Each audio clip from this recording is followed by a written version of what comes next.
Good evening friends, स्वागत है आपका आपके प्लेटफॉर्म RWS सिविल सर्विसेज पर। और मैं तैयार हूं आपके लिए एनसीईआरटी सार बैच की क्लास लेकर।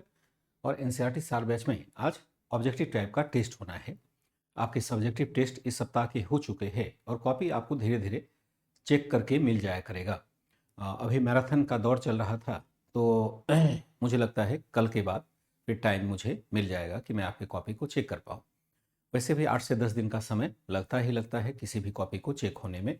अगर मैं पहले कर दूं तो वो मेरी मर्जी हो जाती है, यानी टाइम टाइम मिलने पर उसको चेक करते हैं। आशा करता हूं कि सभी बच्चे तैयार होंगे टेस्ट के लिए। क्वेश्चन मैंने कुछ नए टाइप से डालने की कोशिश की है, क्योंकि एकदम से स्पून फीडिंग वाली स्थिति ठीक नहीं रहेगी। कुछ जो टॉपिक हो सकते हैं, यानी मैं अपेक्षा ये रखता हूँ इसमें कि आप पहले से भी जैसे आपका बुक्स वगैरह है उसको भी पढ़ करके रखेंगे, ताकि क्वेश्चन बनाने में दिक्कत नहीं हो। एक बार मैं चैट देखूंगा और फिर मैं क्लास की शुरुआत करूंगा। प्रणाम सभी बच्चों को। होशियारी से जवाब देंगे। कुछ क्वेश्चन बड़े भी हैं, कुछ क्वेश्चन छोटे भी हैं। मैंने इक्वल रखा हुआ है। 20 से 21 क्वेश्चन आपका रखेगा, यहाँ पर रहेगा। ठीक है। रिया तिवारी, टेस्ट में, हाँ आज टेस्ट दे रहे थे आप लोग, ओके।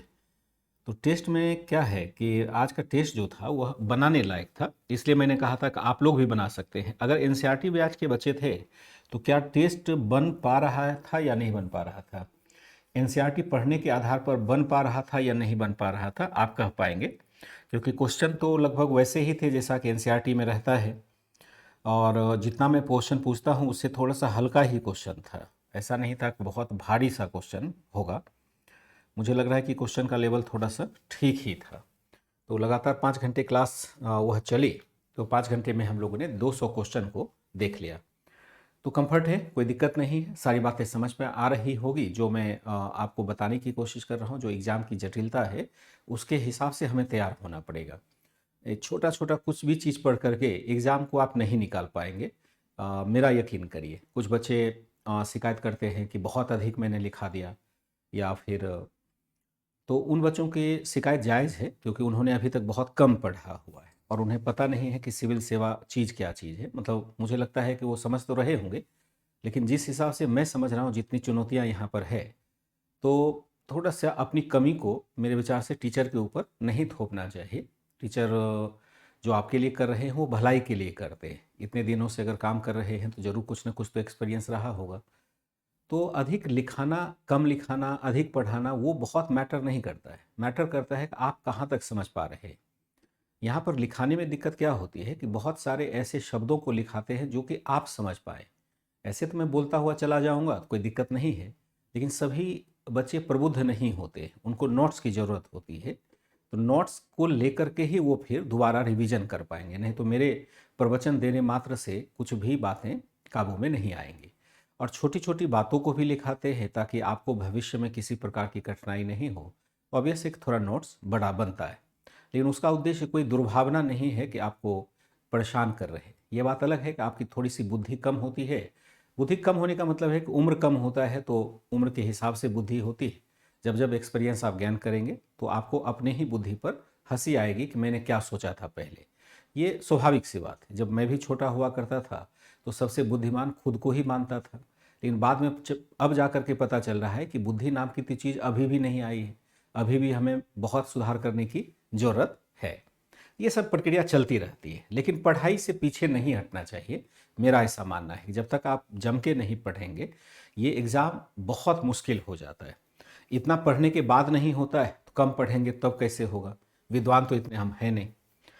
ठीक है बच्चे, कल एक चैट देख रहा था, उसके लिए मैंने यह बताता। हाँ, ज़्यादातर क्वेश्चन बन रहे थे क्योंकि लगभग हमने क्वेश्चन को जो देखा था बनाने के दौरान, मैंने क्वेश्चन को देखा था तो लगभग उसी लेवल का क्वेश्चन था, जो कि मतलब एनसीईआरटी, मुझे लगता है कि तीनों एनसीईआरटी मोर देन सफिशिएंट है अगर इस टाइप के पीटी के एग्जाम को देना चाहते हैं तो। चलिए जरा क्वेश्चन नंबर 1 को देखिए। मैं पोल लगा करके ही करूंगा, 1 घंटे का सेशन यह रहेगा। निम्नलिखित में से किस या किन उद्देश्य या उद्देश्यों से प्रेरित होकर ब्रिटिश सरकार ने भारत के कुछ पड़ोसी देशों से वैदेशिक संबंध स्थापित किए थे। कल हम लोगों ने पढ़ा था, कल का ही क्वेश्चन है, यानी कल जो हमने टॉपिक लिया था उस वहीं से क्वेश्चन पूछा गया है कि बहुत सारे देशों के साथ सरकार ने वैदेशिक संबंध स्थापित किए थे। तो उसका उद्देश्य क्या था, किन उद्देश्यों से प्रेरित होकर सरकार ने वैदेशिक संबंध स्थापित किए थे? ब्रिटिश आधुनिक प्रशासनिक व्यवस्था का विकास पड़ोसी देशों में भी करना था। क्या कहा कि ब्रिटिश आधुनिक प्रशासनिक व्यवस्था का विकास पड़ोसी देशों में करने के लिए कृत संकल्पित था, यानी ब्रिटिश चाहते थे कि हम अच्छी व्यवस्था पड़ोसी देशों में दें। बर्मा जैसे देशों में ब्रिटिश फ्रांसीसी प्रसार को रोकने को प्रयासरत थे और ब्रिटिश सरकार अफगानिस्तान में रूसी हस्तक्षेप की संभावना से चिंतित थी। अब क्यों पड़ोसी देश के वैदेशिक नीति में हस्तक्षेप किया? उसके 3 कारण हैं। क्या सही है, क्या गलत है? 1 तथा 2, 2 तथा 3, 1 तथा 3 और 1, 2 तथा 3, इनमें से क्या सही हो जाएगा आपका विकल्प? एक मैं आपको पढ़ने का मौका देता हूं और जब आप पढ़ने का मौका ले रहे होते हैं तो फिर यहां पर हम क्या करते हैं, फिर यहां पर हम क्या करते हैं कि यहां पर आपके लिए मैं एक टिक लगा देता हूं। तो ये टिक जब आपके पास पहुंच जाएगा इसका मतलब है कि मैं यहां पर पोल लगाने के लिए तैयार हो जाऊंगा। 1 घंटे की ही क्लास आज रखेंगे, इससे बड़ी क्लास नहीं रखेंगे क्योंकि 20 क्वेश्चन है तो जल्दी जल्दी इसको निपटा देंगे, क्योंकि डाटा भी शायद बच्चों का कम हो जाता है शाम तक जाते जाते। तो आंसर यहाँ जो आपका हो जाएगा वह यहाँ पर मैं पोल लगा देता हूँ और वह पोल जो आ जाएगा इस रूप में आप देख सकते हैं। मुझे लगता है कि आसानी से बना पाएंगे। ये लीजिए, आपके लिए एक पोल क्रिएट कर दिया और तकरीबन मैं देख रहा हूँ कि कुछ बच्चों के शांति सा हो। एक बार बच्चे आप ध्यान से उत्तर देंगे, आप पोल के माध्यम से उत्तर दीजिए, क्योंकि यहाँ देंगे तो फिर देख नहीं पाऊंगा, या कहें तो मैं यहीं पर सीधे सीधे आंसर देख लूँ तो पोल वाला समय जो है 1-1 मिनट का जो समय लगता है वह आपका बच जाएगा। पोल वाला समय जो है वह बच जाएगा, तब तेजी से क्लास खत्म हो जाएगी। मतलब आपको क्वेश्चन बनाना हो जाएगा और बाद में आप शेयर मुझे कर दीजिएगा कि क्या सही है क्या गलत है। कि पोल वाला फिर मैं सिस्टम हटा दूंगा, मुझे लगता है कि एटलीस्ट 10 मिनट का समय अपने पास अधिक आ जाएगा। तो यहाँ पर जरा एक बार आंसर देख लेते हैं कि क्या दे रहे हैं और फिर आंसर मिला लेंगे। और केवल 47% बच्चे ही अभी 23%, 26%, 3% ही बच्चे आ रहे हैं। इसका मतलब है कि हमें थोड़ी सी दिक्कत तो आ ही रही है, यानी पूरी तरह से जो होना चाहिए उतना हमें ध्यान में रहा नहीं। और ये कारण हो जाता है कि जब हम सिस्टमेटिकली नहीं पढ़ते हैं, सारी बातों को रिवीजन में नहीं करते हैं, तो ये दिक्कत आ जाती है। लगभग 44% के आसपास बच्चों ने सही उत्तर दिया है। देखिए, ब्रिटिश आधुनिक भारतीय प्रशासनिक व्यवस्था का विकास पड़ोसी देशों में क्यों करना चाहेगा? मैंने पहले भी कहा है कि ब्रिटिश अगर मुस्कुराए तो भी अपने फायदे के लिए मुस्कुराए। ये कोई प्रशासनिक व्यवस्था, ये कोई दान खाता चलाने वाला पार्टी तो है नहीं, ये तो लाभ प्राप्त करने वाला पार्टी है। ये मैक्सिमम लाभ प्राप्त करने के लिए जो भी कार्य करता है उसका मतलब उद्देश्य वही होता है। बर्मा जैसे देशों में फ्रांसीसी हस्तक्षेप को रोकने का प्रयास कर रहा है और ब्रिटिश सरकार अफगानिस्तान में रूसी हस्तक्षेप की संभावना से चिंतित है। इसलिए आंसर क्या हो जाएगा? बी हो जाएगा, 2 और 3 फ्लैट आंसर है। आप लोग ये भूल क्यों जाता है कि अगर ब्रिटिश मुस्कुराए तो भी अपने फायदे के लिए मुस्कुराए? ये चीज आपको नहीं भूलना चाहिए ना, ध्यान से आपको करना चाहिए। ठीक है बच्चे,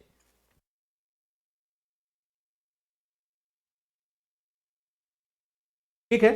तो यहां पर हम क्या देखते हैं, पोल वाला सही है। चलिए पोल वाला कर लेते हैं, कोई दिक्कत नहीं है, थोड़ा समय लगेगा लेकिन फिर भी 1 घंटे में समाप्त हो जाएगा।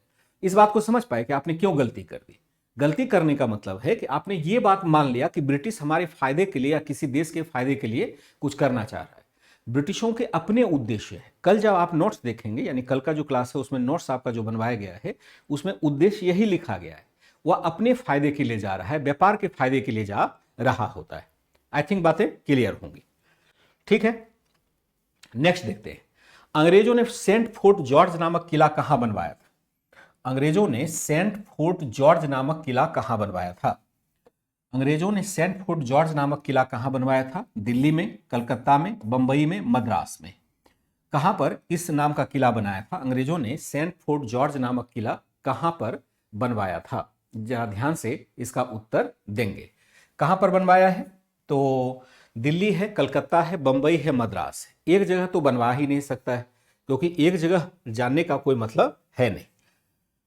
आग जानते हुए गलत हो गया, कोई बात नहीं है, मेरा राइट था पूजा मोड़िया। चलिए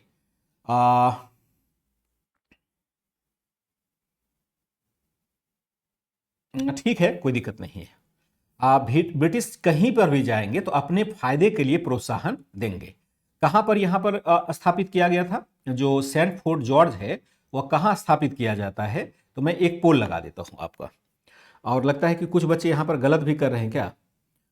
कुछ बच्चे गलत भी कर रहे हैं। ध्यान से उत्तर देंगे, ध्यान से उत्तर देंगे। मौका है आपके पास, लगभग 1 मिनट का समय होता है कि आप आसानी से इसका उत्तर दे पाए।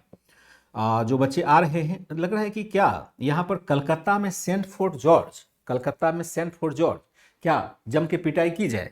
मतलब ये सब क्वेश्चन गलत होना, तो इसका मतलब है कि पीछे का सब कुछ हमने भूल लिया है। सेंट विलियम है ना, वहाँ पर फोर्ट विलियम है ना, वहाँ पर फोर्ट विलियम कॉलेज भी देखा था, फोर्ट विलियम नामक फोर्ट भी बनाया था। फोर्ट विलियम का ही मतलब है कि फोर्ट विलियम कहाँ होगा? कलकत्ता में होगा, मद्रास प्रेसिडेंसी में होगा, तो यहाँ पर बंगाल प्रेसिडेंसी में होगा। सेंट फोर्ट जॉर्ज को हम बंगाल में अगर ढूंढ रहे हैं, इसका मतलब है कि कोई भी फैक्ट्स हमें याद नहीं आ रहा है। तकरीबन सभी बच्चों ने गलत किया है। कुछ बच्चों ने, पूजा मौर्य का मैं देखता हूं कि सही आंसर है, पूजा मौर्य का आंसर सही है। लगभग 27% बच्चों ने सही जवाब दिया है। अब देख रहे हैं अपनी स्थिति क्या है।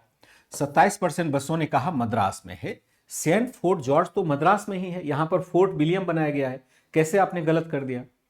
ये तो फैक्ट्स है हमारे पास। मैंने लगभग 10 क्वेश्चन फैक्चुअल भी लिखा हुआ है, 10 क्वेश्चन कॉन्सेप्ट बेस्ड है और 10 क्वेश्चन फैक्ट्स बेस्ड है, तो दोनों को मैंने मिक्स करके टेस्ट बनाया है। नेक्स्ट देखेंगे, निम्नलिखित युग्मों में से कौन सही सुमेलित है? निम्नलिखित युग्मों में से कौन सा सही सुमेलित होगा? गंडमक की संधि, ब्रिटिश सरकार तथा बर्मा शासन। सुगौली की संधि, ब्रिटिश सरकार तथा नेपाल शासन। यान्दबू की संधि, ब्रिटिश सरकार तथा अफगान शासक। कौन सा सुमेलित है? 1 तथा 2, 2 तथा 3, केवल 2, 1, 2 तथा 3। निम्नलिखित युग्मों में से कौन सा सुमेलित है? एक तरफ संधि दी गई है और एक तरफ किसके साथ की गई है यह संधि, वह दिया गया है। गंडमक की संधि है आपका ब्रिटिश शासन और बर्मा।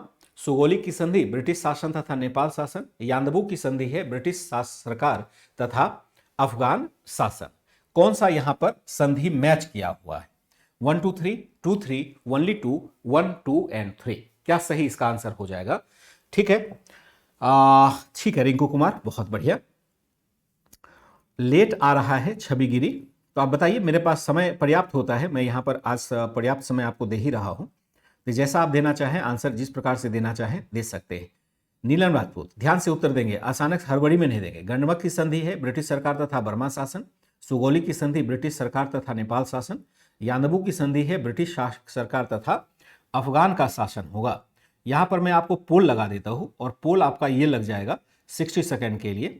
तो हाँ, 60 सेकेंड के लिए आपका पोल लग रहा है, तो पोल में जल्दी से उत्तर देंगे। इसे आपको आंसर बदलने का मौका नहीं मिलता है, तो आसानी से आप दे पाएंगे। कुछ बच्चे गलत कर रहे हैं, ये तो मतलब रिवीजन नहीं हुआ है ना, अभी रिवीजन नहीं हुआ है, ध्यान रखिएगा। सिलेबस कंप्लीट हो गया क्या, प्लीज बताएं। प्रीति जी, आप क्लास में नहीं रहते क्या? आपको पता होना चाहिए कि सिलेबस कंप्लीट हुआ है या नहीं हुआ है। अभी तो सिलेबस कंप्लीट जैसा मुझे लग नहीं रहा है हुआ है। अब आप कैसे कहते हैं ये देखने वाली बात है, आप कैसे कहते हैं ये देखने वाली बात है। तो आंसर क्या है कि आंसर जो हो जाएगा वह हो जाएगा आपका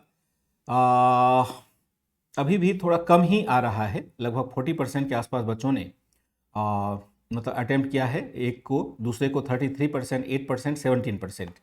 तो आंसर अजीत जी ठीक है। दीपिका विश्वकर्मा, गोरक्षनाथ पांडे, चलिए बहुत बच्चे, कुछ बच्चे तो बड़ा सही आंसर दे रहे हैं। सिलेबस कंप्लीट भी आपने सही से नहीं लिखा है प्रीति, पहले लिखो कि कंप्लीट कैसे होता है। तो मुझे लगता है कि सिलेबस कंप्लीट हुआ नहीं है। आप क्यों सिलेबस कंप्लीट होने के चक्कर में पड़े हो? क्योंकि अभी तो आपको जानकारी कुछ हुई नहीं है खास, तो आपको इसको खूब मन से पढ़ना चाहिए ना।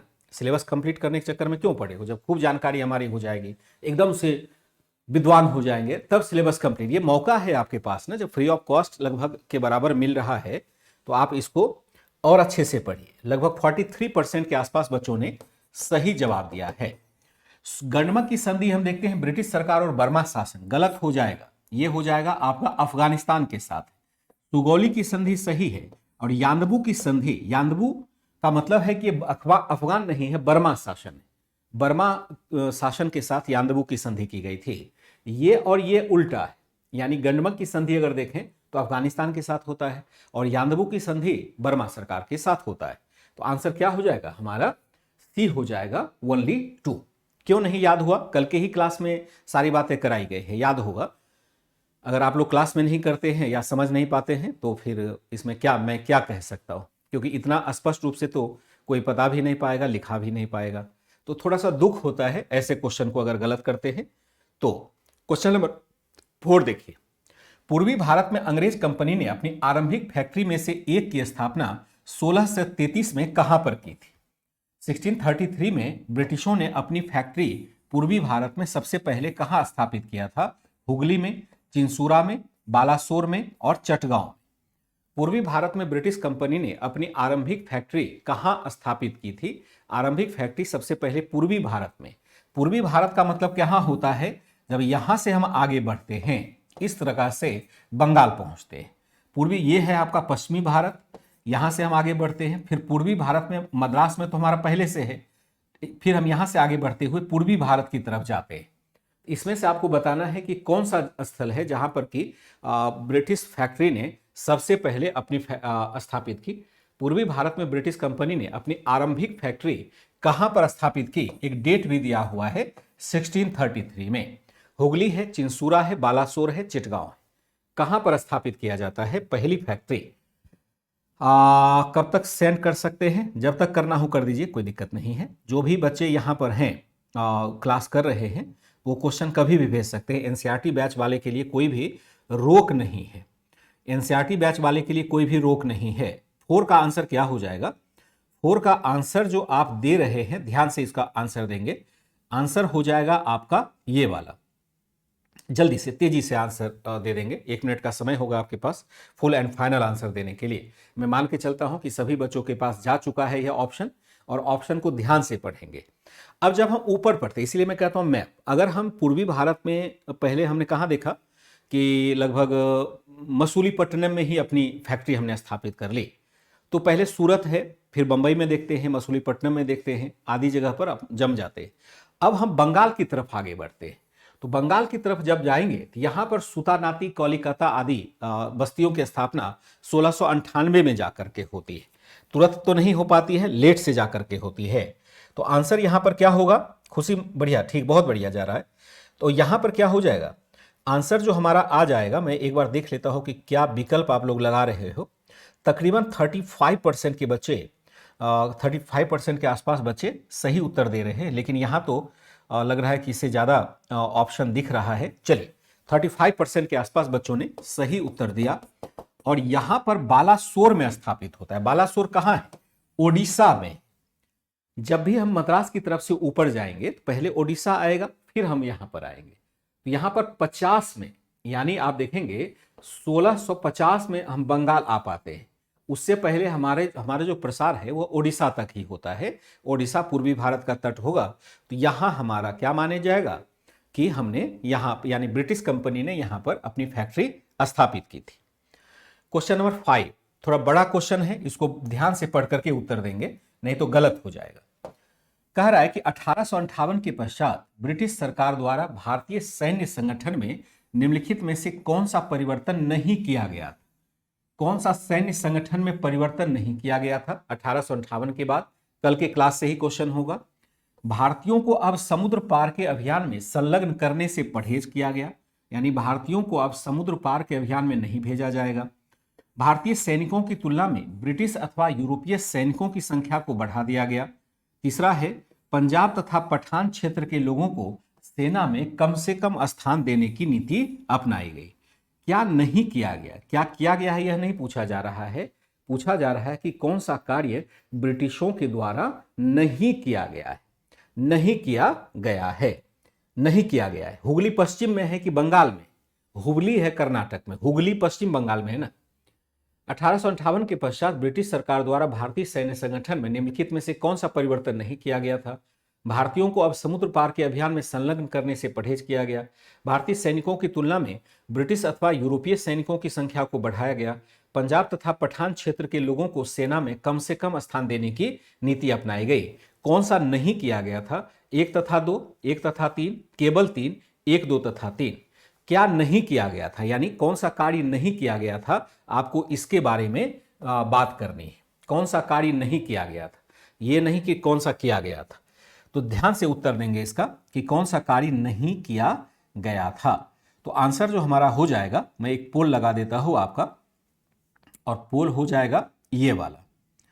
क्या सभी बच्चों के पास पहुंच गया ये क्वेश्चन? तो हाँ, क्वेश्चन ये पहुंच चुका है सभी बच्चों के पास। तो अब मैं यहां पर लगा देता हूं पोल। आंसर जो हो जाएगा वह यह हो जाएगा आशिया गुप्ता। इसका मतलब समझ नहीं पाए बच्चा, लगता है गलत होने वाला है आपका, गलत होने वाला है, गलत होने वाला है। अपना नोट्स एक दो बार रिवाइज कर लीजिए, नोट्स अपना रिवाइज कर लीजिए। नोट्स अगर बढ़िया से रिवाइज नहीं करेंगे तो गलत होने की संभावना आपकी बनेगी ही बनेगी। भारतीयों के को अब समुद्र पार के अभियान में संलग्न करने की नीति छोड़ दी गई। ये कभी ब्रिटेन करेगा? ऐसा कभी करेगा कि संलग्न करने की नीति छोड़ दी जाएगी? ऐसा क्या संभव है? अजीत सोनकर, ठीक है। निज़म है, निज़म ही ठीक है, निज़ाम या निज़म कहते हैं, ठीक है। बहुत सारे बच्चों के तो सही आंसर आ रहे हैं, लगभग 12%, 11%, 47% सी दे रहे। 47 का मतलब केवल 3 हो जाएगा। तो थोड़ी सी समझ हमारी कम बन पाई है। कितना भी, इसका मतलब है कि मैं कितना भी पढ़ा दूंगा लेकिन समझ अभी एक बार में तो बननी नहीं है। तो लगभग मैं मान के चलता हूं कि यहां पर 42% के आसपास बच्चों ने सही जवाब दिया है। 42% के बच्चों ने सही जवाब दिया है। भारतीयों को अब समुद्र पार के अभियान में संलग्न करने से परहेज किया गया है। गलत है, यह तो बिल्कुल नहीं किया जाएगा, क्योंकि भारतीयों के लिए अब विदेशों में जाना अनिवार्य किया जा रहा है। भारतीय सैनिक की तुलना में ब्रिटिश और यूरोपीय सैनिकों की संख्या को बढ़ाया गया। अनुपात जो हमने निर्धारित किया था, बंगाल में कितना था, पंजाब में कितना था, और पंजाब और पठान क्षेत्र के लोगों को सेना में कम से कम स्थान दिया गया। यह तो गलत है ना, अधिक से अधिक स्थान दिया गया था। तो 1 और 3 नहीं किया गया था, तो 1 और 3 नहीं किया गया था। प्रश्न पूछा गया है। आंसर 5 का क्या हो जाएगा? 5 का आंसर बी हो जाएगा। नेक्स्ट देखेंगे, किस वर्ष अंग्रेजों ने हुगली को तहस नहस कर दिया और मुगल सम्राट के खिलाफ युद्ध की घोषणा कर दी, जिसमें दोनों के बीच शत्रुता की शुरुआत हो जाती है? हुगली पर कब्जा करने के क्रम में इनको लगा कि शायद हुगली जो बंगाल में है, ब्रिटिशों को लगा था कि हुगली पर हम कब्जा ही कर लेंगे, यानी अपना अस्थाई ठिकाना उसी को बना लेंगे। पहले ये पुर्तगालियों की बस्ती हुआ करती थी। किस वर्ष हुगली में ब्रिटिश और अंग्रेजों के बीच में संघर्ष होता है? अभी जो मैंने एक मैराथन लिया था वहां भी लगभग इसी से मिलता जुलता एक प्रश्न पूछा गया था। किस वर्ष अंग्रेजों ने हुगली को तहस नहस कर दिया और मुगल सम्राट के खिलाफ युद्ध की घोषणा कर दी, जिससे दोनों पक्षों के बीच शत्रुता की शुरुआत हुई थी? 1691, 1651, 1686 और 1611। किस वर्ष से यह शत्रुता की शुरुआत हो जाती है? यह आपको देखना होगा।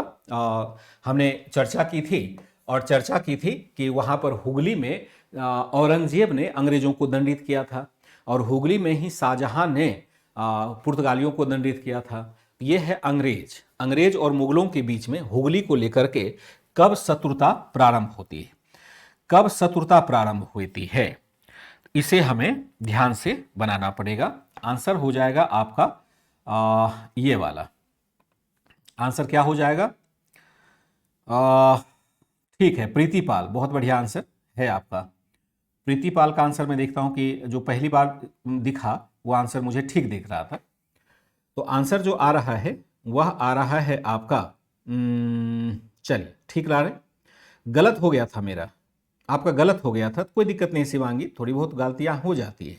बस आप गलतियों को रिपीट मत कीजिए। जो गलती आपसे हुई है दोबारा वह गलती ना हो, इसके लिए हम प्रयास करेंगे, तो धीरे धीरे ठीक हो जाएगा। इसमें गलती वो अगर तो जीवन में होता रहता है ना। आप सीरियसली पढ़ रहे हैं, मन लगा के पढ़ रहे हैं और खूब समझ करके पढ़ रहे हैं, तो यही आपको आगे बढ़ाता है। और गलतियां तो होती रहती है। अभी क्या आप लोग क्या करते हो? हम लोग भी तो गलतियां जीवन में करते रहते हैं, उसके लिए क्या घबराना है?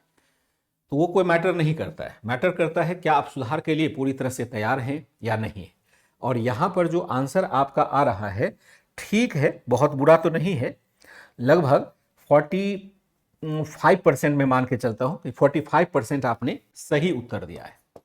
45% का आंसर सही है। आंसर क्या होगा? 1686 औरंगजेब के काल में यह संघर्ष हुआ था। जबकि एनसीईआरटी को आप पढ़ेंगे तो वहां पर स्पष्ट रूप से लिखा गया है कि अंग्रेज चाहते थे कि इस क्षेत्र में अपना स्वतंत्र राज्य स्थापित कर ले। बोर्ड ऑफ डायरेक्टर ने कहा भी था कि आप अपना यहाँ प्रभाव स्थापित कर ले, लेकिन अंग्रेजों को पता नहीं था कि यहाँ औरंगजेब अभी जिंदा है। तो औरंगजेब ने बड़ी कठोर कार्रवाई की और इसको भगा दिया था फुल्टा द्वीप पर, और फिर जाकर के समझौता बाद में हो जाता है। 7 का आंसर देखेंगे, सलाबत जंग ने फ्रांसीसियों को आंध्र का वह क्षेत्र पुरस्कार में दे दिया जिसे नॉर्दर्न ईस्ट कहते हैं, यानी नॉर्दर्न सरकार का क्षेत्र कहते हैं, यानी उत्तरी सरकार का क्षेत्र कहते हैं। उत्तरी सरकार में कौन सा जिला शामिल था? उत्तरी सरकार में कौन कौन से जिले शामिल थे? मुस्तफानगर, एल्लोर, राजमुंदरी और चिकाकोल।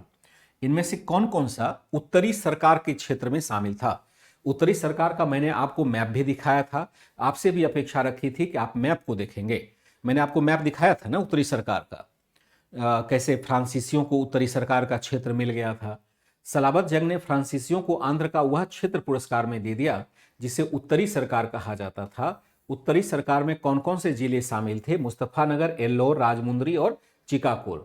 1 2 2 3 4 1 3 4 और 1 2 3 4 क्या सही हो जाएगा विकल्प अपना? चारों देखेंगे कि आप अपने नोट्स में लिखा हुआ है, अपने नोट्स में लिखा हुआ है कि आंसर ठीक जा रहा है, क्योंकि एंशिएंट हिस्ट्री। अच्छा,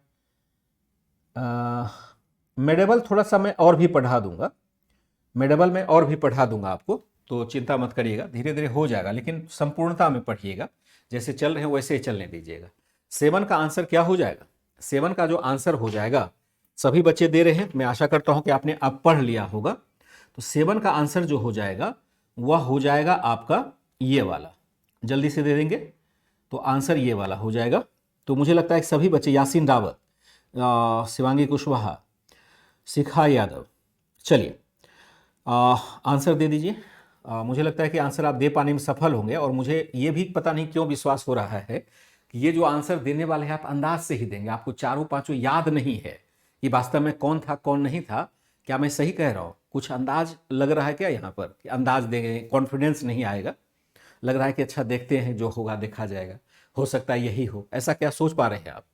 तो जैसे भी सोचिए आंसर दीजिए, कोई दिक्कत नहीं है। एक टेस्ट ही है इसीलिए, ताकि रिवीजन बढ़िया से हो सके। तो आंसर जो आ रहा है आपका 27%, 39%, 6% और 25% बच्चे का आंसर सही है।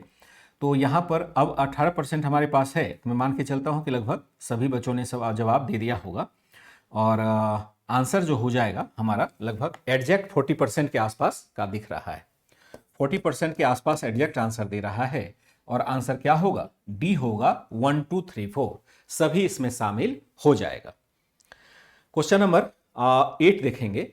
1781 में किस ब्रिटिश अधिकारी के कमान में भेजी गई सेना ने पोर्टो नोवो में हैदर अली को पराजित कर दिया था? हैदर अली को पोर्टो नोवो के युद्ध में किसने पराजित किया था? जब द्वितीय आंग्ल मैसूर युद्ध चल रहा था, किसने पराजित किया था हैदर अली को पोर्टो नोवो की लड़ाई में? सर वाटसन, कर्नल बेली, सर आयरकूट और रॉबर्ट क्लाइव। किसने 1781 में किस ब्रिटिश अधिकारी ने हैदर अली को द्वितीय आंग्ल मैसूर युद्ध में पराजित कर दिया था? यह सिंपल सा प्रश्न पूछा गया है कि द्वितीय आंग्ल मैसूर युद्ध के दौरान ही हैदर अली पराजित होता है, टीपू सुल्तान का राज्याभिषेक होता है, और फिर वह युद्ध जीत भी जाता है। तो यहाँ पर किसने हैदर अली को पराजित कर दिया था? किसने हैदर अली को पराजित कर दिया था इस युद्ध में, जिसको हम द्वितीय आंग्ल मैसूर युद्ध कहते हैं? ठीक है, मुस्तफा नगर है, एक है मुस्तफ नगर या मुस्तफा नगर, इनको एक ही है, उसमें कोई दिक्कत नहीं है, वो दोनों एक ही होगा। उसके लिए मतलब भाषा के आधार पर अगर कुछ मात्रात्मक इधर उधर होता है ना, उसको आप भूल जाइए, क्योंकि कभी कभी हिंदी से अंग्रेजी हिंदी करने में भी दिक्कत आ जाती है। तो आंसर आप दे देंगे, आप क्वेश्चन नंबर 8 का 8 का आंसर जो आ रहा है आपके द्वारा 8%, 4%, 34%, 52%। रॉबर्ट क्लाइव वाले बच्चों ने तो इसका मतलब कोई रिवीजन ही नहीं किया है। अगर आप रॉबर्ट क्लाइव का आंसर दे रहे हैं, इसका मतलब आप फ्लैट, आपने कुछ भी नहीं पढ़ा है या क्लिक नहीं हो रहा है दिमाग में। रॉबर्ट क्लाइव 1765 तक ही भारत में है, उसके बाद नहीं है। ये 1782-81 की बात हो रही है। 20 साल के बाद तक अगर रॉबर्ट क्लाइव होता तो वारेन हेस्टिंग्स तो अभी गवर्नर जनरल होता ही नहीं। फिर तो रॉबर्ट क्लाइव के बाद ही तो वारेन हेस्टिंग्स गवर्नर जनरल बनता है। अगर रॉबर्ट क्लाइव को आप सही मान रहे हैं, इसका मतलब है कि आप इतिहास की समझ अभी आपकी फ्लैट, अभी आप बहुत अच्छा समझ आपकी नहीं बन पाई है। तो आंसर जो है लगभग 36% के आसपास हमारा आता है। 36% के, चलो 37% ही रहने दीजिए, कोई बात नहीं, क्या है, आयरकूट के द्वारा यहां पर हैदर अली को पराजित किया गया था। ठीक है, आयरकूट के अधीन एक सेना आती है और हैदर अली को कई युद्धों में पराजित किया जाता है। सेलुलूर है, पोलीलूर है, पोर्टोनोवो है, इस पर कई बार क्वेश्चन भी पूछा गया है। 8 हो गया। क्वेश्चन नंबर 9, जरा इसको ध्यान से पढ़ेंगे, बड़ा क्वेश्चन है। बड़ा क्वेश्चन होने का मतलब भारी क्वेश्चन नहीं होता है। बड़ा क्वेश्चन सिर्फ स्टेटमेंट के हिसाब से मैंने बनाया है ताकि आपको मतलब कॉन्सेप्ट पकड़ने में के लिए बाध्य किया जाए। पूछा जा रहा है कि निम्नलिखित में से कौन सा कथन सही है। ब्रिटिश काल में भारतीय राजस्व के व्यय का सबसे बड़ा भाग सिंचाई तथा रेल के निर्माण का था। ब्रिटिश काल में भारतीय राजस्व के व्यय का लगभग 52% सैन्य संगठन और संचालन पर किया जा रहा था खर्च। भारतीय सिविल सेवा में भारतीय प्रतिभागियों की संख्या को बढ़ाने के लिए प्रवेश की उम्र को कम कर दिया गया था और 1858 के पश्चात भारतीय रियासतों के तीव्र विलय की नीति अपनाई गई, जबकि बड़े देशी रियासतों को स्वतंत्रता दे दी गई। कौन सा कथन सही है, यानी 3 सही नहीं है, 1 सही है। क्या कहा गया, ब्रिटिश काल में भारतीय राजस्व के व्यय का लगभग 52% सैन्य संगठन और संचालित पर किया जा रहा था। ब्रिटिश काल में भारतीय राजस्व के व्यय का लगभग सबसे बड़ा भाग सिंचाई और रेल के निर्माण पर खर्च किया जा रहा था। भारतीय सिविल सेवा में भारतीय प्रतिभागियों की संख्या को बढ़ाने के लिए प्रवेश की उम्र को कम कर दिया गया। 58 के पश्चात भारतीय रियासतों में तीव्र विलय की नीति अपनाई गई। कौन सा कथन सत्य है? केवल एक ही सत्य होगा ना, केवल एक ही सत्य होगा। ABCD वाला क्वेश्चन है तो केवल एक ही सत्य हो सकता है। रिस्पॉन्स नहीं मिल रहा गुरु, अभी तक मेरा कोई भी गलत नहीं हुआ। चलिए, छविगिरी बहुत बढ़िया है, अच्छा है, दीजिए, कोई दिक्कत नहीं। तो आंसर यहां पर जो हमारा हो जाएगा वह हो जाएगा आपका, आसानी से आप आंसर दे पा रहे हैं, जहां तक मैं मान के चलता हूं कि आपने अभी तक पढ़ लिया है और आंसर आपसे बन जाएगा, क्योंकि ये तो लेटेस्ट क्लास का है। बहुत पुराना क्लास का अगर होता तो मैं भी मानता कि शायद आप भूल गए होंगे, लेकिन ये तो 1-2 क्लास का ही तो है। 1 और 2 क्लास जो भी इससे पहले का हुआ है वहीं से यह प्रश्न पूछा गया है और ये बड़ा सही जा रहा है। नहीं, ये आपका ठीक जा रहा है। मैं देखता हूं कि लगभग शिवांगी, गोरक्षनाथ पांडे, नीलम राजपूत, दिवाकर, प्रियंका, भारती, ठीक है, यतिन रावत, ठीक है, सभी बच्चों के सही है। नमी दीक्षित, वंदना, आशु यादव, चलिए मैंने जितना नाम देख लिया, नीतू, सभी का यहाँ पर सही है और लगभग 68% बच्चों के यहाँ पर आंसर सही आ रहे हैं। 68% बच्चों के सही आंसर आ रहे हैं, जो कि बहुत बड़ा स्कोर माना जाएगा। 100% का तो मतलब नहीं है। यहाँ पर यह हम देख सकते हैं कि राजस्व के व्यय का लगभग 52% सेना पर खर्च किया जा रहा था और ब्रिटिश काल में भारतीय राजस्व के व्यय का सबसे बड़ा भाग सिंचाई और रेल पर तो बिल्कुल नहीं किया जा रहा था। सिविल सेवा में भारतीय प्रतिभागियों की संख्या को बढ़ाने के लिए प्रवेश की आयु को बढ़ाना चाहिए, घटाना नहीं चाहिए। घटाया है, इसका मतलब मान के चल रहा है कि भारतीयों को हम प्रवेश नहीं करने देंगे। 58 के पश्चात भारतीय रियासतों के तीव्र विलय की नीति नहीं अपनाई गई, बल्कि तीव्र विलय की नीति छोड़ दी गई थी। तो आंसर क्या हो जाएगा? बी हो जाएगा। क्वेश्चन नंबर 10, निम्नलिखित में से क्या सुमेलित नहीं है? निम्नलिखित में से क्या सुमेलित नहीं है, यानी ये 3 सही है, 1 गलत है। कौन सा सुमेलित नहीं है? बंगाल में अस्थायी बंदोबस्त 1793, संथालों का राजमहल की पहाड़ियों में आगमन 1800, बंबई दक्कन में पहला राजस्व बंदोबस्त 1818 और संथालों का विद्रोह 1860 से 1861। ध्यान रखिएगा कि क्वेश्चन आपको देखने में भले भारी लग रहा है, लेकिन क्वेश्चन इस प्रकार से बनाया गया है कि जो आपके पास नॉन फैक्ट्स है, जो जानकारी वाले फैक्ट्स हैं, उसी से यह प्रश्न बनेंगे, उसी से बन जाएगा। कि एक पूछा जा रहा है कि कौन सा निश्चित रूप से गलत है, तो जो निश्चित रूप से गलत है वह आपको दिखेगा। निश्चित रूप से आपका क्या होगा? आपका बिल्कुल दिखेगा। जो निश्चित रूप से गलत वाला पार्ट है वह आपका जरूर दिखने वाला है। इसमें है, हो सकता है कि सभी आपको पता नहीं हो, लेकिन 1-2 विकल्प ऐसे हैं जो बिल्कुल आपको स्पष्टतया दिखता है। शाहीन क्लास नहीं ले पाती है तो बेकार में फिर टेस्ट भी आपको नहीं देना है। कारण है कि टेस्ट देने का क्या मतलब है जब आप क्लास ही नहीं ले पाते हैं। जीवन में पढ़ाई से ज़्यादा महत्वपूर्ण अगर कुछ चीज़ है तो पहले उसको आप जरूर करिए। यहाँ पर है कौन सा सुमेलित नहीं है, आंसर हमारा हो जाएगा ये वाला। ठीक है, लगा दिया है मैंने पोल, आपके पास पहुंच गया है। तो आंसर यहाँ पर मुझे लगता है कि आसानी से बना पाएंगे। वैसे इतना क्वेश्चन भारी नहीं था, लेकिन सभी बच्चे तो बच्चे ही हैं, अलग अलग टाइप के विकल्प अपना दे देते हैं। जो जानते हैं, जो जानना है, जान रहे एक विद्रोह हमारा जो है निश्चित रूप से इसी डेट में नहीं हुआ था, जिसको हम संथाल विद्रोह कहते हैं। संथाल विद्रोह 55-56 में हुआ था, 1855-56 में हुआ था, और यहाँ पर 60-61 दिया हुआ है। तो इसका मतलब होगा कि हमारे पास यह विकल्प गलत है, और यह निश्चित रूप से गलत है। तो हमें निश्चित रूप से गलत की तरफ जाना चाहिए ना। तो आंसर क्या हो जाएगा? आंसर इसका डी हो जाएगा। निम्नलिखित में से क्या सुमेलित नहीं है? तो संथाल विद्रोह 1555-56 में हुआ था, यह हमारा बिल्कुल सुमेलित नहीं है। 11 देखेंगे, ध्यान से बनाएंगे, कॉन्सेप्ट बेस्ड क्वेश्चन होगा। कॉन्सेप्ट बेस्ड क्वेश्चन को बनाना है। निम्नलिखित में से कौन सा कथन सही है, कौन सा कथन सत्य है? भारतीय श्रमिकों के सामाजिक आर्थिक कल्याण के लिए ब्रिटिश सरकार ने श्रम सुधार नीति को लागू किया। भारतीय श्रमिकों के सामाजिक आर्थिक कल्याण के लिए ब्रिटिश सरकार ने श्रम सुधार नीति को लागू किया। ब्रिटिश सरकार श्रमिकों को श्रम संगठन बनाने के लिए उपयुक्त माहौल देना चाहती थी। 1881 में प्रथम फैक्ट्री एक्ट द्वारा ब्रिटिश सरकार ने समान श्रम के लिए समान वेतन निर्धारित किया। समान श्रम के लिए समान वेतन निर्धारित कर दिया। कौन सा सही होगा? 1 तथा 2, 1 तथा 3, 1, 2 तथा 3, और उपरोक्त में से कोई नहीं। अंग्रेज मुस्कुराए तो भी अपने फायदे के लिए मुस्कुराए, यह बात जरूर याद रखिएगा। भारतीय श्रमिकों के सामाजिक आर्थिक कल्याण के लिए ब्रिटिश सरकार ने श्रम सुधार नीति को लागू किया। ब्रिटिश सरकार श्रमिकों को श्रम संगठन बनाने के लिए उपयुक्त माहौल देना चाहती थी। 1881 में प्रथम फैक्ट्री एक्ट द्वारा ब्रिटिश सरकार ने समान श्रम के लिए समान वेतन बनाया। कौन सा सही हो जाएगा? 1, 2, 1, 3, 1, 2, 3 एंड नन ऑफ दीज, यानी उपरोक्त में से कोई नहीं। 11 का आंसर आपको देना है, कि 11 का आंसर आपको देना है। 3 दिन पहले की क्लास नहीं, ओके ठीक है साहिन, मैं समझ गया। तो ये कहना चाह रहे थे कि आप 2-3 दिन से क्लास नहीं ले रहे थे। तो चलिए अंदाज से आंसर दीजिए, और चाहें तो आप बाद में भी इसको अटेम्प्ट कर सकते हैं, जरूरी नहीं है कि अभी ही अटेम्प्ट करें। तो यहां पर आप चाहें तो बाद में भी अटेम्प्ट कर सकते हैं।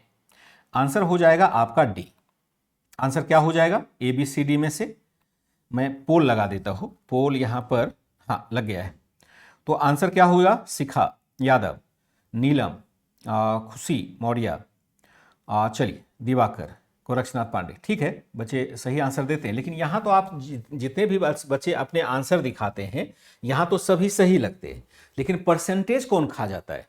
मैं देखता हूँ यहाँ पर जितने भी बच्चे जुड़े हैं और जो आप चैट कर रहे होते हैं, चैट में तो सभी के आंसर सही दिखते हैं, लेकिन परसेंटेज में गड़बड़ कहाँ हो जाता है? परसेंट इतने कम क्यों हो जाते हैं? तो देंगे इसका आंसर, और मुझे लगता है कि आसानी से आप आंसर दे पाएंगे। लगभग मैं 40 सेकंड के आसपास आंसर देखूंगा और फिर मैं दूसरे क्लास की तरफ चला जाऊंगा। लगभग 85%, 86% बच्चों ने सही जवाब दिया है। लगभग 85% बच्चों ने सही जवाब दिया है, और एक बहुत बड़ा परसेंटेज माना जाएगा नन ऑफ दीज। अंग्रेज मुस्कुराए तो भी अपने फायदे के लिए मुस्कुराए। भारतीय श्रमिकों के सामाजिक आर्थिक कल्याण के लिए नहीं, बल्कि इसलिए किया जा रहा था ताकि भारत की वस्तुएं महंगी हो जाए यहां के श्रम मानक लागू होने से। सरकार ने श्रमिकों को श्रम संगठन बनाने के लिए बिल्कुल नहीं कहा, और ब्रिटिश सरकार के समान श्रम के लिए समान वेतन का नियम तो 1961 में जाकर के भारत में बन पाया है। समान श्रम के लिए समान वेतन पहले बिल्कुल भी नहीं था, और 1961 में जाकर के यह बन पाया है। किस चार्टर एक्ट के द्वारा भारतीय व्यापार पर कंपनी का एकाधिकार समाप्त हो गया? किस चार्टर एक्ट के माध्यम से भारतीय व्यापार पर कंपनी का विशेषाधिकार समाप्त हो गया? 1833 का चार्टर एक्ट, 1813 का चार्टर एक्ट, 1773 का रेगुलेटिंग एक्ट, और नन ऑफ दीज, यानी इनमें से कोई नहीं। किस चार्टर एक्ट के माध्यम से भारतीय व्यापार पर कंपनी का एकाधिकार समाप्त हो गया? जो पहले एकाधिकार बना हुआ था वह किस चार्टर एक्ट के माध्यम से समाप्त हो जाता है? इसका आंसर बता दिया था इसलिए 85%। ओके अंशु, पकड़ लिया था क्या? मतलब जो मैंने गलती से तो बोल तो दिया था, बाद में मैंने संभालने की कोशिश की थी कि शायद याद ना रहे आपको, लेकिन लगता है कि आपको याद रह गया। चलिए कोई बात नहीं, लेकिन आंसर सभी बच्चों ने समझ के भी तो दिया होगा, यह भी तो हम देख सकते हैं। चलिए इसका दीजिए, यह तो सामान्य सा आंसर क्वेश्चन होगा, इसको आप आसानी से बना सकते हैं।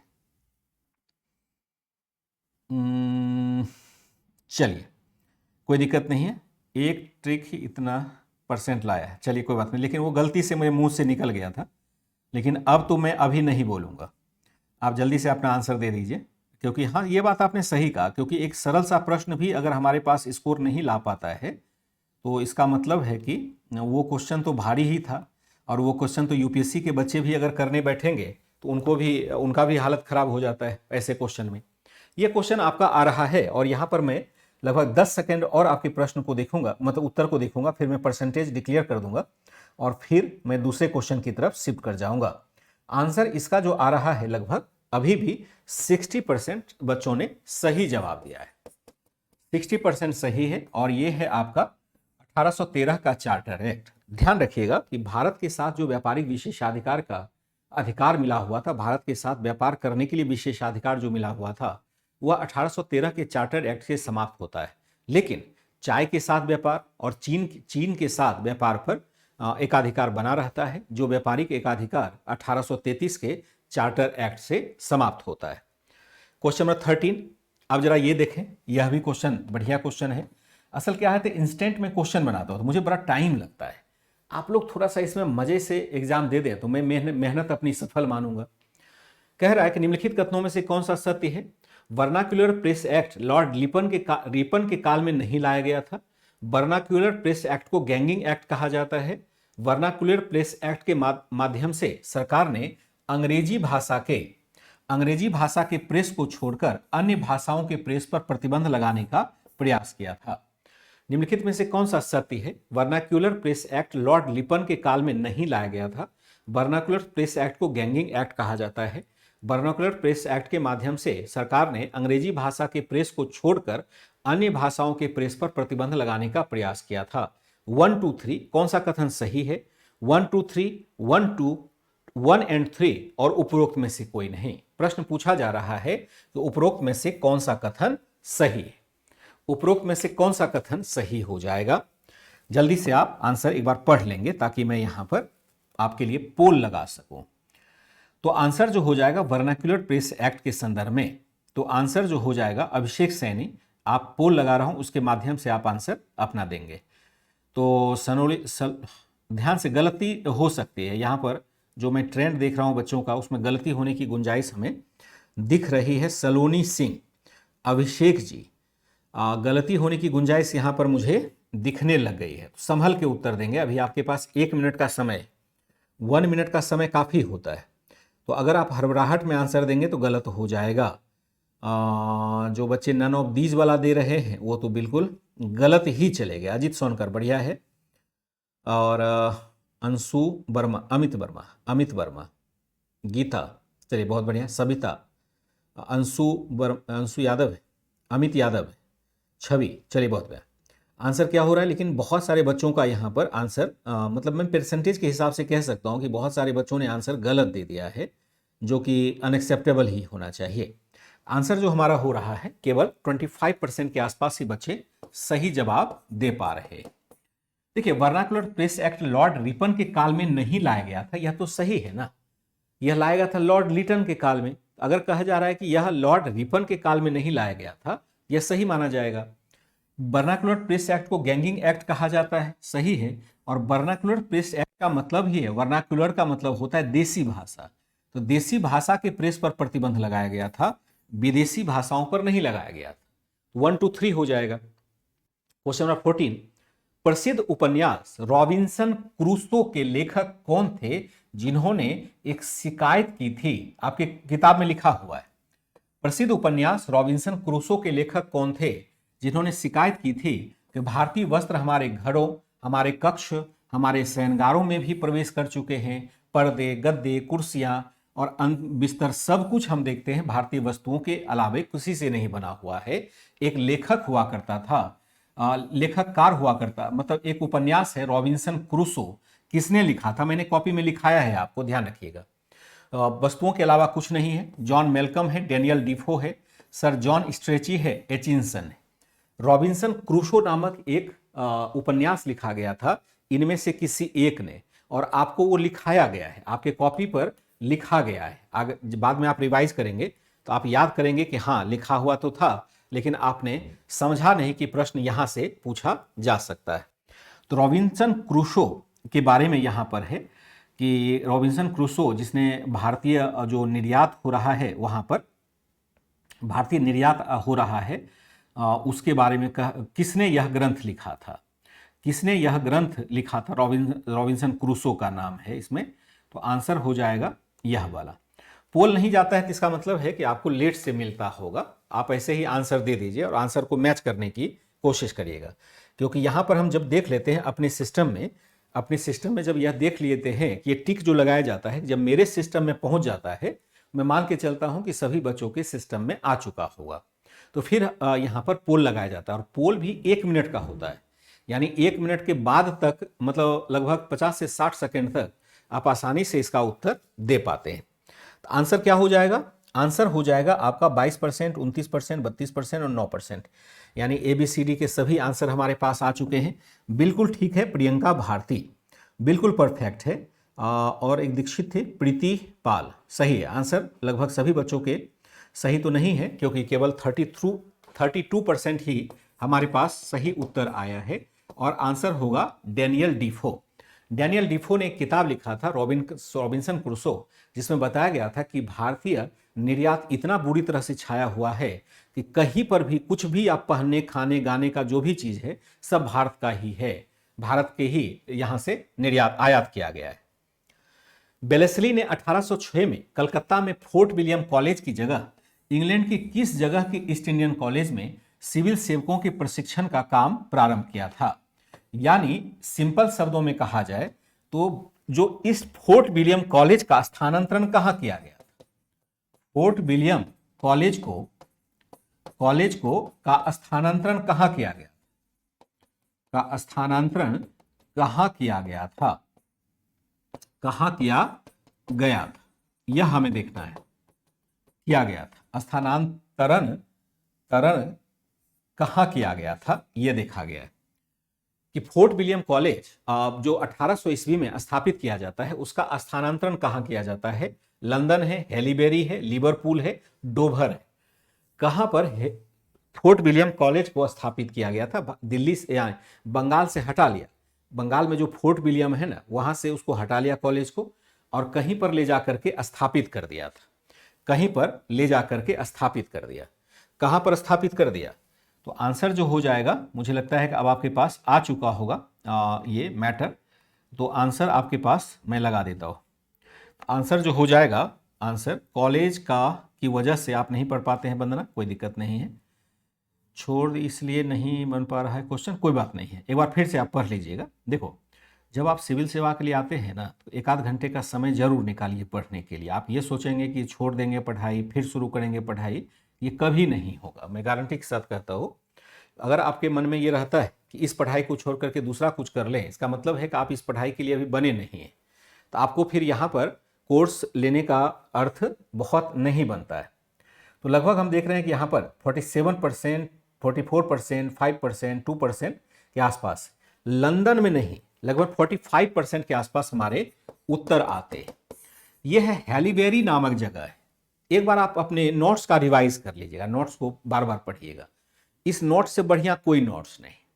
इस नोट से आप 80% तैयारी कर रहे हैं एडवांस लेवल के इन सभी सब्जेक्ट का जो यहाँ पर है। यहाँ तो 4-5 सब्जेक्ट ही पढ़ा रहे हैं, इसका लगभग 70+% आप तैयार कर रहे हैं जब इसको आप पढ़ रहे हैं तो इसलिए इसी नोट्स को बार बार रिवाइज करिएगा। क्वेश्चन नंबर 16, निम्नलिखित मदों को ध्यान से पढ़ें। मद का मतलब आइटम होता है, और यहां पर ध्यान से पढ़ेंगे कि क्या कह रहा है। 16 क्या कह रहा है? कह रहा है कि निम्नलिखित मदों को ध्यान से पढ़ें। रेलवे तथा यातायात का विकास, शैक्षिक संस्थाओं का विकास, नागरिक संस्थाओं के लिए बड़े पैमाने पर नियुक्ति, बैंकिंग संस्थानों में निवेश और बागानी कृषि में निवेश। उपरोक्त में से किस या किन क्षेत्रों में व्यापक विदेशी पूंजी का निवेश ब्रिटिश काल में हुआ था? किन क्षेत्रों में ब्रिटिश पूंजी का निवेश बहुत अधिक मात्रा में होता है? रेलवे तथा यातायात का विकास, शैक्षिक संस्थाओं का विकास, नागरिक संस्थाओं के लिए बड़े पैमाने पर नियुक्ति वाले सिस्टम में विकास, शैक्षिक संस्था, नागरिक संस्था, बैंकिंग संस्थाओं में निवेश, बागानी कृषि में निवेश। 1 2 3, 2 3 4, 1, 2, 3, 4 और केवल 1, 4 एंड 5 कहां पर निवेश किया जा गया था, किन जगह पर, किन स्थानों पर या किन सेक्टर में ब्रिटिश काल में विदेशी निवेश किया गया था। विदेशी पूंजी निवेश किस सेक्टर में किया गया था, उसी सेक्टर में किया जाएगा ना जहां इसको मुनाफा मिल पाए, उसी सेक्टर में किया जाएगा जहां पर इसको मुनाफा मिलेगा, नहीं तो हर सेक्टर में क्यों कहेगा।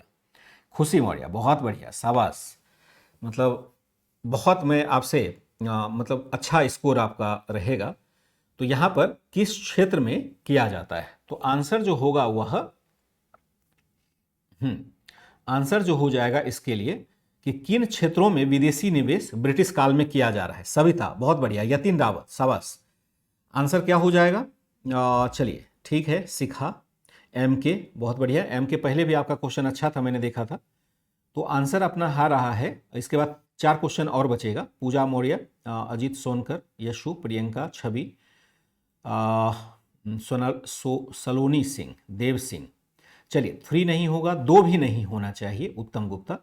तो आंसर जो हमारा होगा लगभग 89% के आसपास बच्चों ने सही जवाब दे दिया है।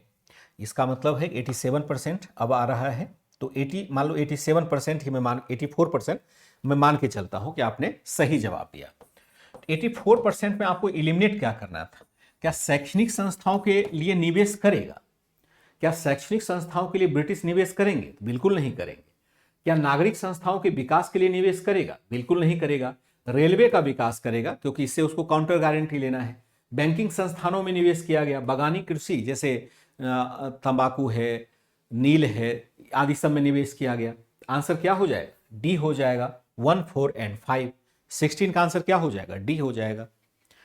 17 को देखते हैं, क्वेश्चन नंबर 17। अधिकृत तौर पर किस वर्ष यह व्यवस्था की गई कि प्रशासन में सारे पद यानी ऊंचे पद जहां पर कि 500 पाउंड सालाना से अधिक वेतन मिलता हो केवल अंग्रेज ही नियुक्त किए जाएंगे। औपचारिक रूप से नियम कब बना दिया गया कि 500 पाउंड से बड़े पद पर, यानी जिसका वेतन सालाना 500 पाउंड है, उस पर किसी भारतीय को नियुक्त नहीं किया जाएगा। ये ऑफिशियल नीति कब से बन गई थी, 1853, 1792, 1757 और 1833। अधिकृत तौर पर किस वर्ष यह व्यवस्था की गई कि प्रशासन में सारे ऊंचे पदों पर जहां 500 पाउंड सालाना से अधिक वेतन मिलता हो केवल अंग्रेज ही नियुक्त होगा। कब किया गया, 1833 में कहा गया कि हम सबको नियुक्त करेंगे, यानी सभी को, यानी जितने भी भारतीय हैं उसको भी नियुक्त करेंगे। इसका मतलब है कि 1833 तो होगा नहीं, तो होगा कहीं और। कब से यह एक तरह से लगाया गया कि 500 पाउंड से ऊपर का अगर कोई पद है तो उस पर हम क्या देखते हैं, शैक्षिक और नागरिकता, ठीक है। यहां पर हम कह सकते हैं कि किस साल यह नियम लगाया गया कि 500 पाउंड से ऊपर के लोगों को नियुक्त नहीं करेंगे। 1853 से नहीं होगा बच्चे। कौन कह रहा था 1853, गोरक्षनाथ पांडे। तो 1853 में तो कंपटीशन ही आ गया, तब कोई दिक्कत कहाँ थी। जब 1853 में कंपटीशन आ गया तब तो कोई भेदभाव होना ही नहीं था, कंपटीशन तो ज़्यादा अच्छा होगा ना। लेकिन जब नागरिक सेवा का विकास पहले प्रारंभ हुआ था तो उस दौर में कॉर्नवालिस ने ही नियम यह बना दिया था कि भाई 500 पाउंड से ऊपर नहीं जाए। जब हम देखते हैं 1833 में तो थोड़ा सा यहाँ पर सुधार होता है और कहा गया कि निम्न पदों पर हम भारतीयों को यानी समान नियुक्ति को प्रोत्साहित करेंगे, क्योंकि निम्न पदों पर कार्य करने के लिए कोई ब्रिटिश आने को तैयार नहीं थे। 1853 में तो कंपटीशन ही लागू हो गया, तब तो भारतीय सिविल सेवा में भी जाने लगे, तब तो भेदभाव नहीं होगा, तब तो भेदभाव समाप्त हो गया। लेकिन असल में कब पहली बार यह घोषित नीति बनाई गई थी, तो आंसर लगभग केवल 1853 वाला तो आपको करना नहीं चाहिए, क्योंकि 1853 के बाद तो भेदभाव कम हो गया ना। यहां पर केवल हमारे पास 25%, मान के चलता हूं 26%, अब तो आ गया 29% के आसपास बच्चों ने सही जवाब दिया है। आप कंफ्यूज कर गए, इसको तो करना ही नहीं था, क्योंकि यहां पर कंपटीशन आ गया और कंपटीशन आया तभी तो भारतीय सिविल सेवा में जा सके। और भारतीय सिविल सेवा के वेतन तो बहुत अच्छे थे, लगभग उस सिविल सेवा के बराबर हो जाएंगे। मतलब जो ब्रिटिशों की सिविल सेवा थे उसी में तो एंट्री अब भारतीय कर रहे। तो ये नियम तो नहीं हुआ ना, नियम तो कॉर्नवालिस ने बना दिया था कि हम भारतीयों को नियुक्त करेंगे ही नहीं उच्च पदों पर। कब हो जाएगा, 1792 में हो जाएगा। क्वेश्चन नंबर 18, निम्नलिखित कथनों में कौन सा सत्य है? निम्नलिखित कथनों में कौन सा सत्य है? सिंधिया होलकर जैसे देसी रियासत ब्रिटिश राज्य के समर्थक बने रहे थे। सिंधिया होलकर जैसे देसी रियासत ब्रिटिश राज के समर्थक बने रहे। दूसरा है, विस्थापित जमींदार तथा दस्तकारों ने 1857 के विद्रोहियों का साथ दिया था। क्या सही होगा? केवल एक, केवल दो, एक तथा दो, दोनों और दोनों में से कोई नहीं। निम्नलिखित कथनों पर ध्यान में कौन सा सत्य है? सिंधिया होलकर जैसे देसी रियासत ब्रिटिशों के समर्थक बने रहे। विस्थापित जमींदार तथा दस्तकारों ने 1857 के विद्रोहियों का साथ दिया था। क्या सही होगा? सरल क्वेश्चन में से एक होगा, बहुत ही सरल प्रश्न में से एक हो जाएगा यह वाला। बहुत ही सरल प्रश्न होगा, मुझे लगता है कि आसानी से आप इसका उत्तर दे पाएंगे। दे देंगे आंसर। मैं देखता हूं खाली टिक आपके पास पहुंच जाए। आशा करता हूं कि अभी तक आपने पढ़ लिया होगा।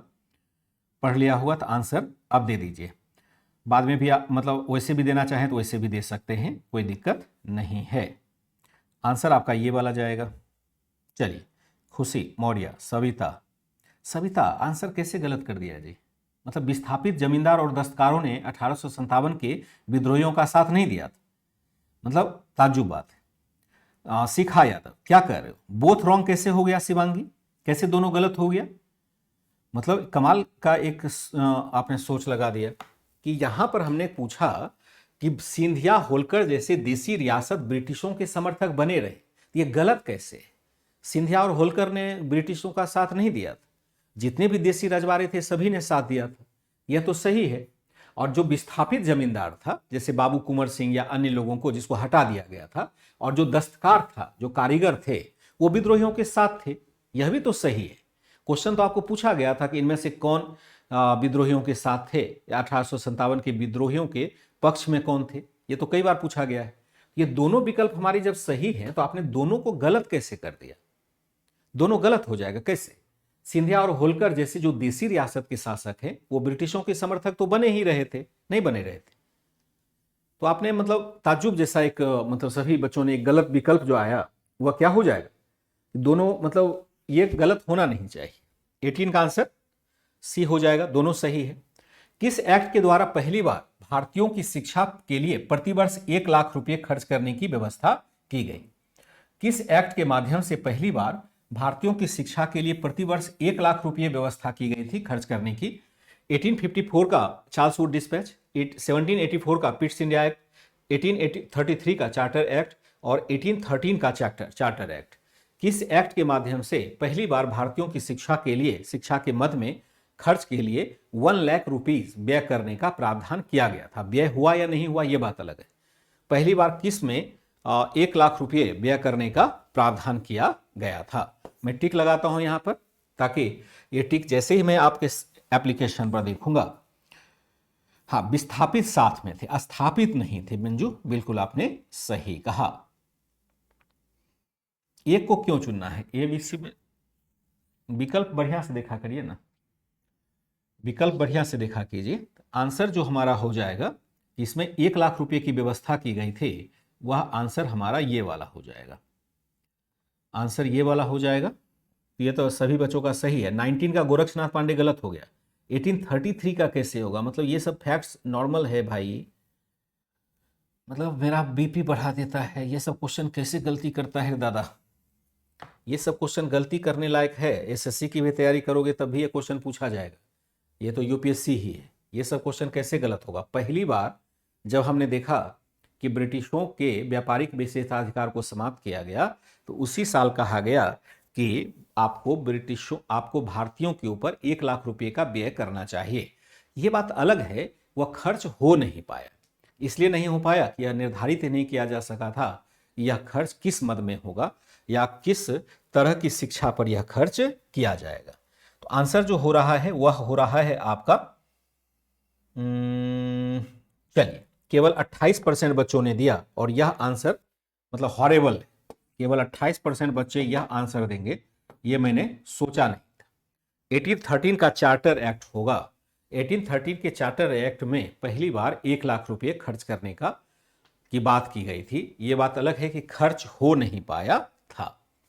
क्वेश्चन नंबर 20, ये लास्ट क्वेश्चन, लास्ट नहीं, एक क्वेश्चन और है, 21 है शायद क्वेश्चन, एक क्वेश्चन और होगा कि निम्नलिखित कथनों में से कौन सा सत्य है?